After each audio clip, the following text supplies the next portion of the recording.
Welcome to the podcast of Tibetan Kung Fu. Whether you're a student, current listener, or new to our podcast, thank you for listening to episode number 7, Find the Common Denominator, connecting the threads of your experiences.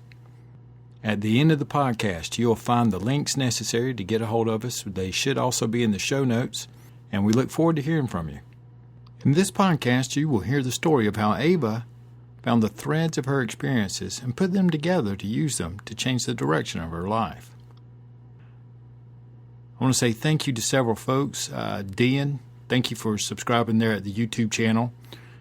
Thank you, Mr. Adair, for subscribing at iTunes. It always helps us when you all subscribe to Stitcher and iTunes. It helps us get found a little bit easier. I'm also supposed to be able to see who all subscribes, but due to my technical difficulties, that doesn't always happen. I'm trying to get better and know which button to push to see this or see that. If you have subscribed and I have not recognized you personally, because I do appreciate it, please send me an email so I'll know.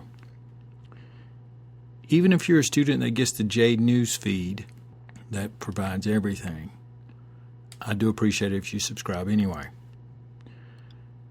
Thank you, Mr. Harper, for your time to share that email with me. Let me tell you something. You motivate and inspire me just as much as you said I inspired you. Thank you very much for your effort. It really makes me motivated to keep doing this and to keep making a way to get myself doing better. The BaGua workshop's coming up this weekend. Dwight was in here sweating it out, doing his posting and his BaGua work. He looks like he's ready, and he was practicing hard. We've had a pretty good response with that. But if you are interested in coming, just let me know. And Mr. Knox was in here sweating it out yesterday as well. Looks like he's just about ready for the Kung Fu boot camp coming up in August, that 8-week-long training program that we have set up for that. We're limiting the space in that program so he can make sure he works you over good. Now let's discuss the story of Ava, a young lady who lies in her bed looking at the ceiling, and it's 1 a.m. She can't sleep. She has that empty look in her, and she's stewing that she has just ended up in the same unpleasant situation again. She's thinking to herself, I'm college educated, got a good job, relatively attractive, and I take pretty good care of myself. How do I keep ending up in these crappy situations?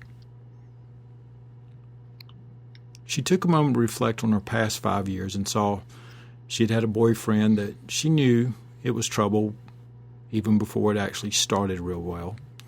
She lost a few $100s on a scam before she ever got a good sense that it was a bad deal.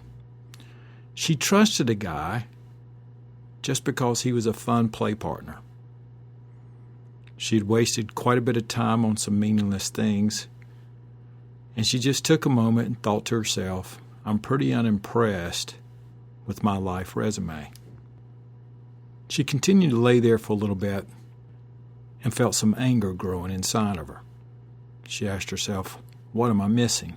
What am I not learning? She'd been studying all the self-help books, and at that time there were quite a few. It was when the genre was just coming out. And one that struck a chord with her was wherever you go, there you are. She had memorized one of the quotes. If you want to develop yourself, you must step out from where you stand. But if you don't know where you stand, you can end up walking in circles. That really resonated with her, and it struck a chord. And she thought, the only common thread in all these situations is me. They were not related, except for my presence. It reminded her of her grandma, who used to say, many bowls, one spoon. Ava realized in the moment that she could figure this out because she was the common denominator in each one. She knew that she was not the cause of some of the circumstances that came out of it, but she knew that she could have done better in several of them. It was in that moment that she knew she was going to have to dig deeper and further to find out who she was and where she was in her life. A few days after, Ava sought out and she found a teacher, an old man that was willing to teach her a practice called Zing Som, quiet heart, a form of meditation that helps one find themselves. With a great effort, struggles, and tears, she became aware of why she had allowed herself to get involved in certain circumstances, why she had not taken initiative to change her direction when she had already sensed it was time to do it. Ava began to know where she stood, and later she began to know what she stood for. The Tao Te Ching, chapter 33, states, "To know others is intelligence. To know yourself is wisdom." A year has passed. Ava laid in bed again, smiling this time, because she had just adjusted a difficult situation with a guy she was dating. It may not work out the way she had hoped for. However, this was a new type of problem. She was preparing to accept it for what it is, not for what she had hoped for. She had stepped out from where she was and wasn't in the circle anymore. Take a few moments to consider, try to reflect and learn from your experiences. Where could we take action when we didn't? When could we have been still rather than force a situation? How do you find your common denominator? How you find it can vary from person to person. It's more of an internal wiring question that I help with individually. What you have to do to find it, to find your common denominator. Now that's pretty much the same for all of us. We have to slow the mind down. As the mind slows down and it gets smaller, it actually increases the resolution. We use tools like the Tai Chi Qigong, the quiet heart meditation, the walking like we do in the BaGua. All of these different exercises are ways to get us to the door to understanding how to slow ourselves down to find the common denominator. How we go about opening and walking through that door varies from person to person.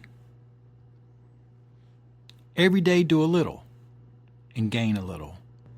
Thank you again for listening to Tibetan Kung Fu podcast number 7. If you'd like to send us some feedback, go to TibetanKungFu.net/contact or go to TibetanKungFu.net podcast and you can find this episode and all the other episodes. Have a great day. Look forward to talking with you all again during the week and next week here.